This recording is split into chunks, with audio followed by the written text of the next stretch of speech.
Kali yang terakhir kita baca kitab Talbis Iblis ni adalah pada bab yang pertama berkenaan iqtisadu fi sunnah wal jamaah, ataupun komitmen terhadap sunnah dan jamaah. Ini telah kita baca sebenarnya. Semua saya kita recap. Saya kita ulang sedikitlah. Okey, hadis ataupun dalam bab pertama Imam Ibnul Jauzi menjelaskan ataupun membawa beberapa hadis. Antaranya dia kata hadis Nabi, sesiapa di antara kamu yang menginginkan kehidupan yang sesungguhnya di syurga, maka hendaklah dia komitmen ataupun melazimi al-jamaah. Kerana sesungguhnya syaitan itu bersama dengan seorang, manakala dua orang syaitan akan menjauhi. Kalau dua orang syaitan jauh, kalau semakin ramai semakin syaitan menjauhi. Adapun kalau kita bersendirian seorang-seorang, maka berkemungkinan besar kita boleh didatangi oleh syaitan untuk meragukan ataupun menyesatkan kita. Jadi itu di antara hadis berkenaan al-jamaah. Ada hadis lain lagi di mana Nabi SAW menyatakan bahawa Nabi pernah buat satu garisan lurus. Lalu Nabi buat garisan di kanan dan kiri. Kata Nabi, yang garisan lurus inilah siratal mustaqim. Manakala garisan yang ada di kanan dan kiri itu adalah subul. Subul ni jalan. Jalan-jalan. Maksudnya ada banyak jalan. Yang mana jalan-jalan itu membawa kepada kesesatan. Okey?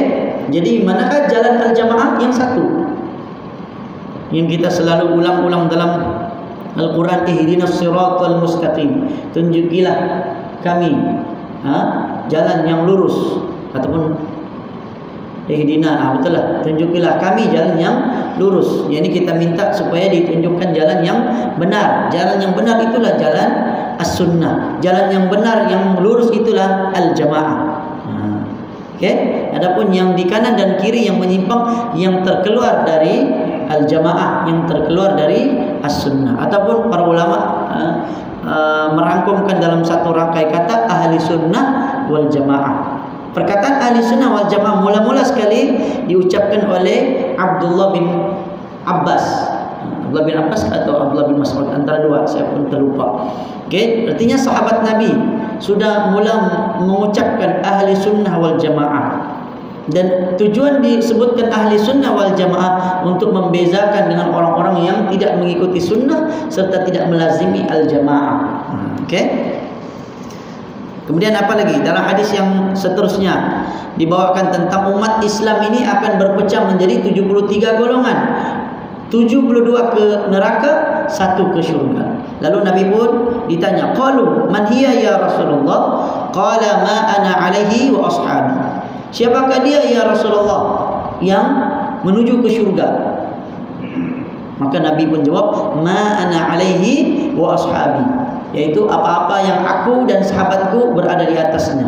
Maksudnya orang yang mengikuti Nabi serta para sahabat Nabi, pegangan Nabi dan pegangan para sahabat Nabi, maka itulah al-jamaah. Kerana dikuatkan dengan hadis yang lain yang lebih kurang sama riwayat dia, lafaznya, tapi jawaban Nabi ketika ditanya siapakah dia yang menuju ke syurga, Nabi jawab al-jamaah. Nabi jawab apa dia? Al-jamaah. Okey. Kemudian terakhir sekali dalam bab yang pertama ini dia kata dibawakan ucapan para ulama, antaranya Al-Junaid. Dia menuturkan bahawa seluruh jalan tertutup bagi makhluk kecuali orang yang menelusuri athar Rasulullah sallallahu alaihi wasallam. Athar ni kesan, bekas, tinggalan Rasulullah sallallahu alaihi wasallam, itu sunnah Nabi lah. Yang menelusuri athar Rasulullah, mengikuti sunnahnya serta melazimi jalannya, berkomitmen di atas jalannya, yakni jalan Nabi dan sunnah Nabi. Sungguh seluruh jalan kebaikan masih terbuka baginya. Jalan kebaikan itu terbuka bagi seseorang yang menelusuri jalan Rasulullah serta sunnah Rasulullah sallallahu alaihi wasallam.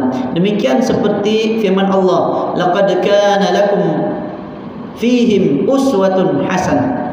Surah Al-Mumtahanah ayat 6. Sungguh pada mereka itu, yakni pada Nabi Ibrahim serta umatnya, terdapat suri teladan yang baik bagimu.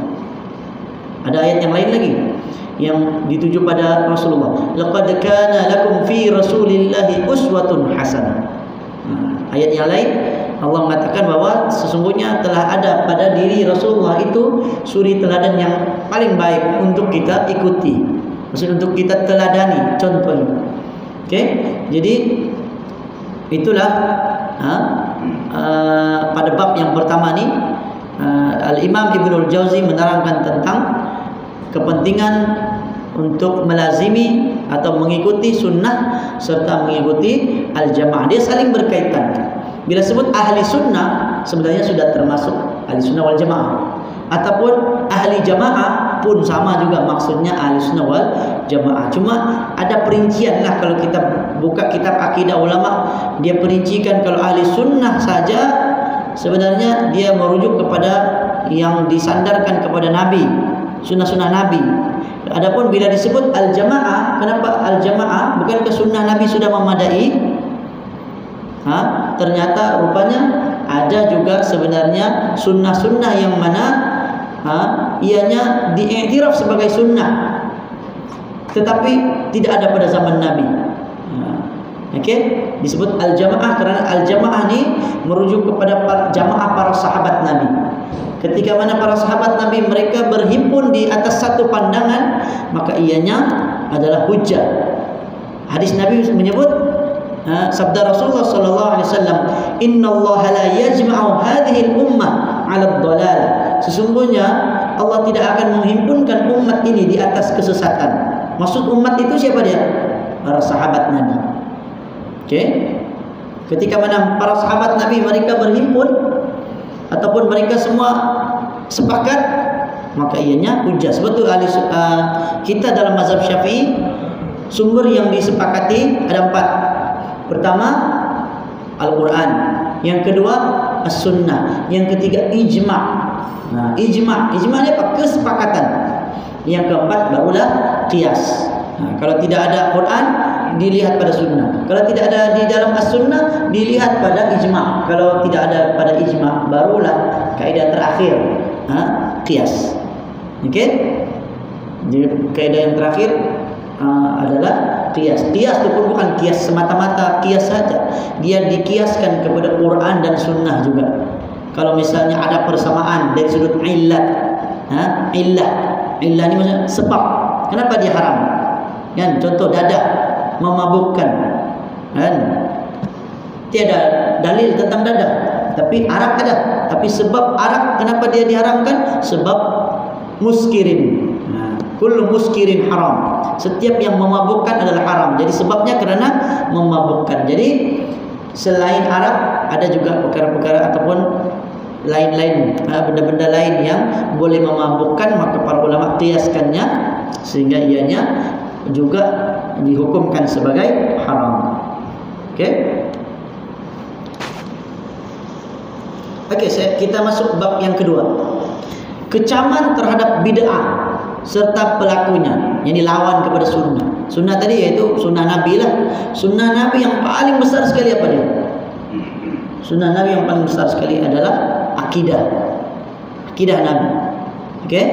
Maksudnya Nabi beriman kepada Allah, beriman kepada malaikat, beriman kepada kitab, beriman kepada Rasul, beriman kepada hari kiamat, beriman kepada qada dan qadar. Itulah akidah yang paling besar. Itulah sunnah yang paling besar. Sebab tu kitab-kitab para ulama dahulu ada yang judulnya As-Sunnah atau Usulus Sunnah. Okey, ada pula Syarhus Sunnah. Semua sebut sunnah-sunnah. Sekali bila kita buka kitab tu, tidak ada pun cerita pasal fiqh. Langsung dia. Semua cerita tentang akidah. Beriman kepada Allah di bawah dalil Al-Quran, hadis Nabi. Beriman kepada malaikat di bawah Al-Quran, hadis Nabi. Semua tentang akidah. Okey? Sebab itulah bila sebut bid'ah, Jangan semata-mata bid'ah pada perkara ibadah saja. Ada sebagian orang terlalu membesarkan, maksudnya dia tengok pada bab bid'ah pada bab yang ibadah ni, kerana ibadah ni dia kadang ada khilaf. Contoh apa? Kalau ini bab fiqh, seperti niat, lafaz niat sebelum solat kan. Kalau dalam mazhab Syafi'i, sebagian ulama ada yang kata sunnah hukumnya. Tapi mazhab Hanafi bid'ah disebut. Bid'ah makruh. Melafazkan. Hujahnya apa? Kerana tidak pernah dilakukan oleh Nabi. Dia ada hujah dia dalam mazhab Hanafi. Sebab bagi mereka itu adalah bid'ah. Tapi perkara yang sebegitu sebenarnya perkara yang tidak perlu diperbesarkan, kerana ianya hanya bab furu'. Sebab selagi mana masih ada dalam 4 mazhab ni, maka dia masih masuk di bawah payung ahli sunnah wal jamaah. Keempat-empat, Imam Abu Hanifah, Imam Malik bin Anas, Imam Muhammad bin Idris Asy-Syafi'i, kemudian Imam Ahmad bin Hanbal. Keempat-empat ulama mazhab yang terkenal ini, mereka semua berakidah ahli sunnah wal jamaah. Yang bezanya cuma mungkin ada yang satu kata ini sunat, ada yang kata ini makruh, ada yang kata ini harus. Dia beza di situ saja, kan? Jadi itu bukan fokus utama. Fokus utama bila sebut bid'ah, dia lebih kepada akidah. Yang menyalahi akidah ahli sunnah wal jamaah, siapa dia? Seperti yang kita pernah belajar dalam kitab sebelum ini, ada Mu'tazilah, ada Jahmiyah, ada Qadariyah, ada Murji'ah, ada Syiah, ada Khawarij, dan banyak lagi. Nanti kita akan jumpa nama-nama banyak disebut di dalam kitab ini. Okey. Hadis yang pertama dibawa dalam kitab ini diriwayatkan dari Aisyah radhiyallahu anha, berkata Rasulullah sallallahu alaihi wasallam bersabda, "Man ahdatsa fi amrina ma laisa minhu fahuwa raddun." Sesiapa yang mengada-adakan sesuatu yang tidak terdapat di dalam urusan agamaku, maka dia tertolak. Okey? Cuma lafaznya berbeza sikitlah. Biasanya man ahdatsa fi amrina hada, ada tertinggal hada. Okey? Hada ma laisa minhu fahuwa raddun. Ataupun kalau dalam Sahih Al-Bukhari, kalau tidak silap saya, man ahdatsa fi amrina hadza ma laisa fihi. Lafaz dia berbeza sikit. Fihi, dia guna perkataan fihi. Tapi sebenarnya maksudnya sama saja. Okey? Sama saja maksudnya. Sesiapa yang mengada-adakan, maksudnya yang mereka cipta di dalam perkara agama kami ini, yang mana tidak ada di dalamnya, maksudnya di dalam agama tidak pernah diajarkan perkara agama ini yang bertentangan dengan ajaran Nabi, fahuwa raddun, maka dia mengamalkan amalan tersebut sia-sia, tidak diterima. Kemudian yang kedua, dari Anas bin Malik, dari Nabi sallallahu alaihi wasallam bersabda, "Man raghiba an sunnati falaysa minni." Sesiapa yang membenci sunnahku, maka dia bukan dari golonganku. Ini pun kita pernah cerita tentang 3 orang yang datang ke rumah Nabi, lalu kata macam mana ibadah Nabi, lalu mereka memperkecilkan ibadah Nabi, lalu mereka berazam. Seorang kata saya mau salat malam setiap hari, saya tidak mau tidur. Orang yang kedua kata saya mau puasa setiap hari, tidak ada hari yang saya tidak puasa. Orang yang ketiga kata saya tidak mau kawin. Karena kawin ini menghalangi daripada mengingati Allah, beribadah kepada Allah. Lalu Nabi pun terdengar dan Nabi datang, Nabi kata, "Inni akhsyakum lillah wa attaqakum lillah." Sesungguhnya aku adalah orang yang paling takut pada Allah dan paling bertakwa kepada Allah berbanding kamu. Sesungguhnya aku, kata Nabi, salat di malam hari dan kadangkala aku tidur, dan aku puasa kadangkala aku tidak puasa, dan aku juga berkahwin dengan wanita. Lalu baru Nabi sebut, "Faman raghiba an sunnati falaysa minni." Sesiapa yang tidak suka dengan sunnahku, bukan dari golonganku. Menunjukkan bahwa Nabi mengajarkan kepada kita agar bersederhana dalam mengikuti sunnah, jangan melampaui batas melebihi apa yang diajarkan oleh Nabi sallallahu alaihi wasallam. Baik, kemudian hadis Irbad bin Sariyah. Saya ingat ini yang terakhir sebenarnya, yang kita berhenti dahulu sebelum ini. Setelah Irbad bin Sariyah, dia kata dari Hujur bin Hujur mengatakan kami menemui Irbad bin Sariyah, salah seorang sahabat yang disinggung di dalam ayat Al-Quran surah At-Taubah ayat 92, wala 'alal ladzina idza ma atauka litahmilahum qulta la ajidu ma ahmilukum alaih, dan tidak ada pula dosa atas orang-orang yang datang kepadamu wahai Muhammad agar engkau memberi kenderaan kepada mereka lalu engkau pun berkata aku tidak memperoleh kenderaan untuk membawa engkau. Okey, maksudnya ayat ini sebenarnya di di dalam hadis ini disebutkan bahwa ayat Quran ini yang dimaksudkan ayat ini adalah Irbad bin Sariyah. Lalu kami pun mengucapkan salam lalu berkata kami menemui engkau sekadar untuk berkunjung menjenguk sekaligus untuk menuntut ilmu. Menunjukkan bahwa Irbad bin Sariyah ini sahabat Nabi, bukan calang-calang orang. Okey, Irbad bin Sariyah ini seorang sahabat yang dikira sebagai sahabat yang besar juga, kerana bahkan disentuh di dalam Al-Quran ataupun disinggung. Maksudnya disebut ayat Quran ini, dan yang dimaksudkan ayat itu adalah Irbad bin Sariyah. Maka sahabat Nabi ini Hujur bin Hujur ataupun anak murid kepada Irbad bin Sariyah ini, mereka datang lalu minta menuntut ilmu, minta ajarkan atau minta hadis. Lalu Irbad bin Sariyah pun berkata, dia bawalah hadis yang panjang. Dia kata, "Shalla bina Rasulullah sallallahu alaihi wasallam." Rasulullah sallallahu alaihi wasallam pada suatu hari telah salat bersama kami. Zata yaumin, pada satu hari. Tsumma aqbala alaina, lalu Nabi pun berdepan dengan Nabi. Aqbala, dia pusinglah lepas sembahyang, Nabi pusing belakang, berdepan dengan kami, dia kata, maksudnya makmum tu sahabat Nabi. Fawa'adana mau'izatan, dia kata, lalu Nabi pun memberikan nasihat dengan satu nasihat balighah, yang tabligh, maksudnya yang sampailah, betul-betul sampai, nasihat Nabi itu sampai kepada kami. Zarafat minhal uyun, yang mana menyebabkan mengalir air mata kami dengar nasihat Nabi. Wa wajilat minhal qulub, kemudian menggetarkan hati kami. Jadi nasihat Nabi itu betul-betul menusuk kalbu, sampai mengalir air mata, sampai menggetarkan jiwa, dia kata. Okey. Faqala qail, lalu salah seorang pun bertanya, "Ya Rasulullah, ka'anna hadhihi mau'izatu muwaddi'."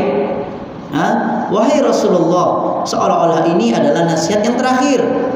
Famadza ta'hadu ilaina, maka apakah yang engkau wasiatkan kepada kami ataupun amanahkan kepada kami? Faqala, lalu Nabi pun bagi. Kalau ikutkan ini kira besarlah apa yang diucapkan Nabi ini, satu kata-kata yang cukup bermakna. Apa kata-kata Nabi?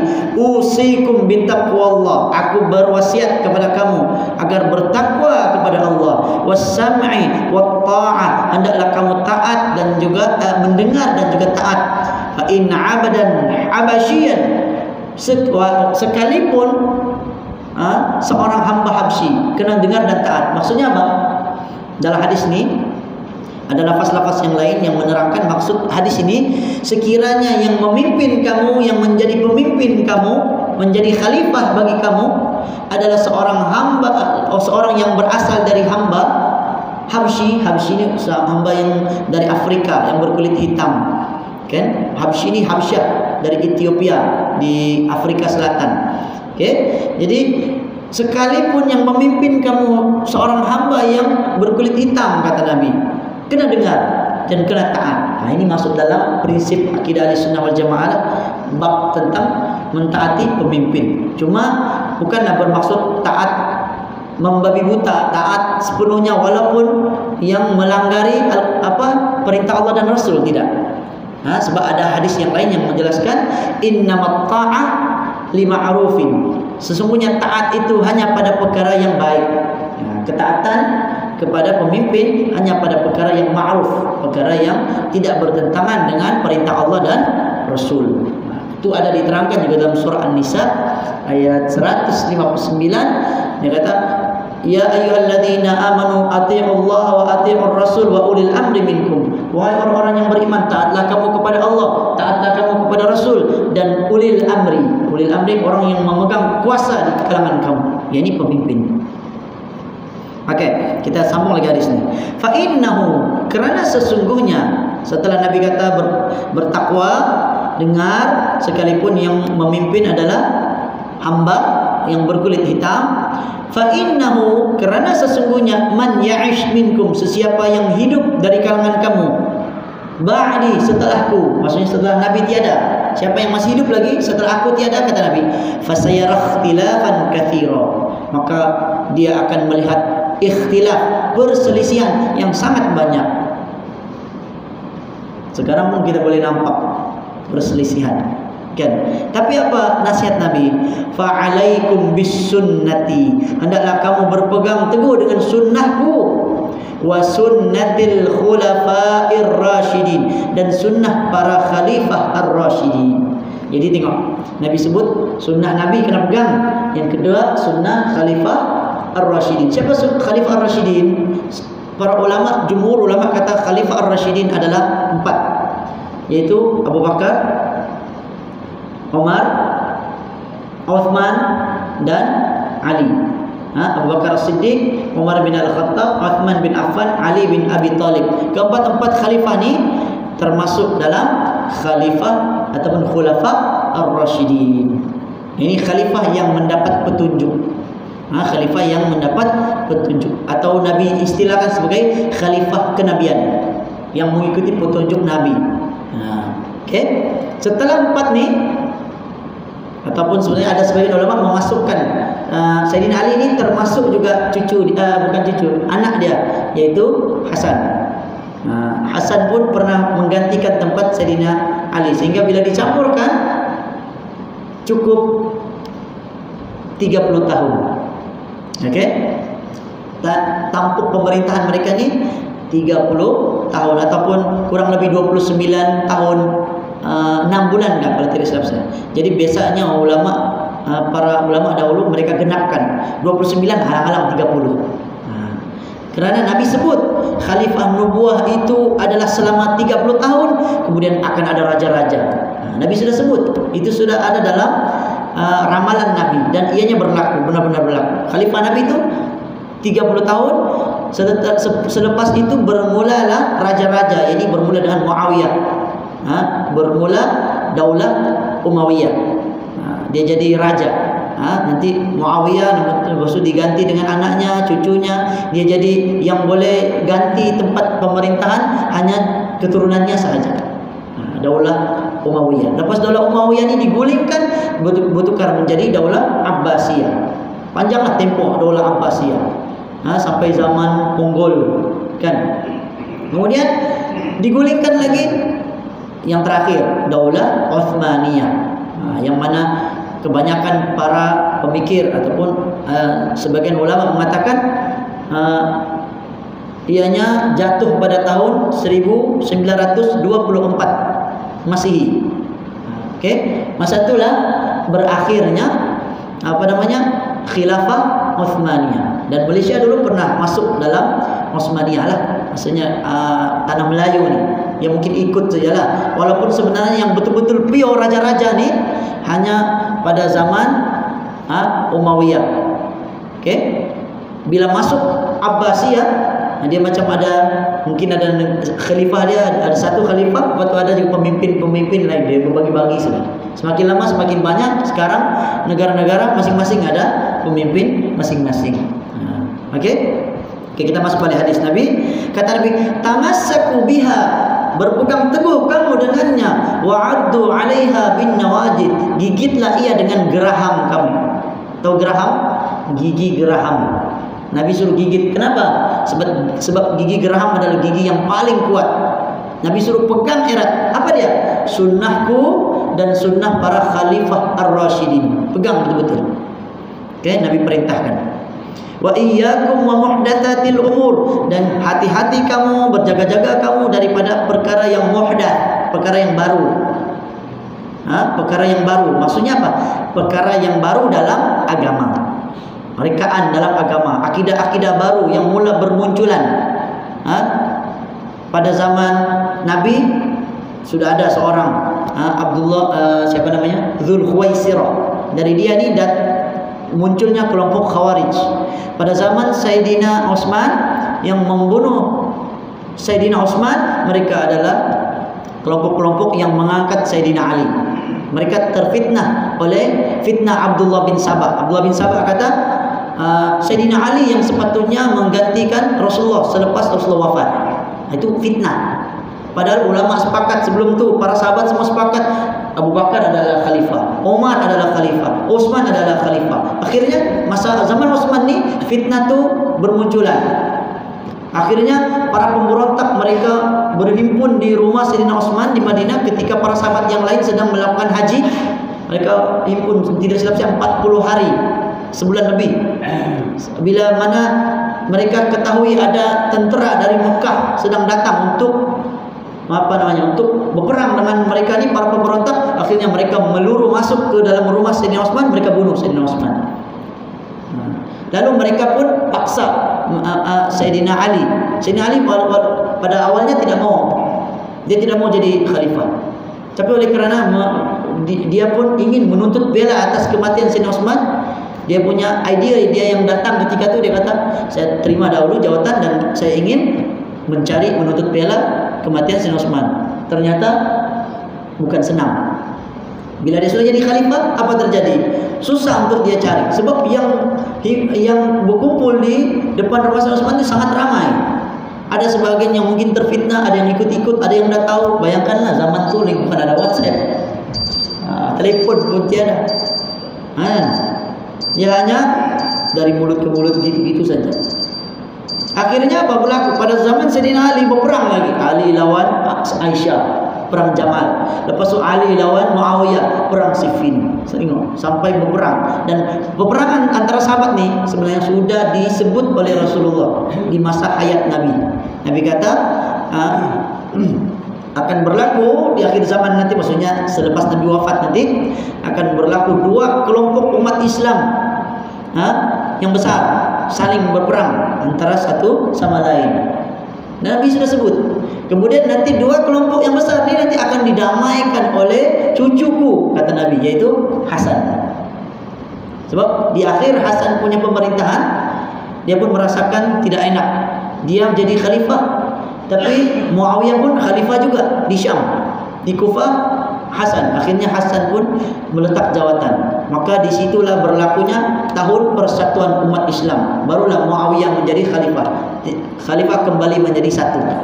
Dan umat Islam dalam tempoh yang panjang lah setelah itu di bawah khalifah Islam yang maksudnya yang adil, yang memimpin dengan baik, yaitu Muawiyah, seorang sahabat Nabi dan juga seorang penulis wahyu. Okey, jadi kata Nabi, fa inna kulla muhdatsatin bid'ah wa kulla bid'atin dhalalah. Kerana sesungguhnya setiap yang muhdath, yang diada-adakan adalah bid'ah, dan setiap bid'ah itu adalah kesesatan. Bila sebut bid'ah tadi, saya sebut tadi kan, gambaran yang sepatutnya keluar adalah yang menyalahi sunnah dari sudut usul, prinsip agama, yakni akidah. Okey, jadi ahli bid'ah, siapa dia ahli bid'ah? Golongan Mu'tazilah yang menggunakan akal mengungguli ataupun melebihi wahyu. Itu Mu'tazilah. Kemudian Jahmiyah lebih dahsyat lagi. Dia ingkar sifat Allah, ingkar nama-nama Allah. Okey, kemudian ada Syiah. Yang kita sebut tadi Syiah. Semua mungkin sebagian sudah maklum Syiah ni bagaimana, dan Syiah sekarang sudah ada negara, kan? Ada Khawarij pun ada negara dia juga. Dia sempat memerintah dan ada negara dia. Okey, tapi Khawarij ni dia lebih kepada pemikiran. Kemudian ada lagi Murji'ah. Murji'ah ni banyak kadang-kadang di kalangan orang-orang yang dia kata ala ada payah Napailah sembahyang, yang penting iman dalam hati je. Itu hati-hati. Membawa kepada ciri-ciri murji'ah. Murji'ah ni dia kata iman itu dalam hati je. Kita beramal atau tidak beramal tidak ada kaitan dengan keimanan. Ini salah. Kerana ahli sunnah wal jamaah berpegang bahawa iman ialah membenarkan dalam hati, mengucapkan dengan lisan dan mengamalkan dengan anggota badan. Bertambah dengan ketaatan, berkurang dengan kemaksiatan. Wallahu a'lam. Saya kira cukup dahulu. Demikian pembacaan kita. Sebenarnya kita baru mula semula, kita recap balik apa yang pernah kita baca. Kurang lebih sebulan lebih sebelum ini telah kita baca sebelum Ramadan hari itu. Jadi insyaAllah kita akan teruskan pembacaan kitab Talbis Iblis ni karangan Al-Imam Ibnul Jauzi setiap hari Selasa ataupun Rabu, tengoklah keadaan. Tapi saya usaha Selasa, kalau Rabu saya pun boleh, mungkin saya akan sambung juga baca juga. Okey, wallahu a'lam. Yang baik datang dari Allah, yang lemah dari saya sendiri. Aqulu qouli hadza wa astaghfirullahal azim li wa lakum. Wa sallallahu ala nabiyyina Muhammad wa ala alihi wa sahbihi wa baraka wasallam.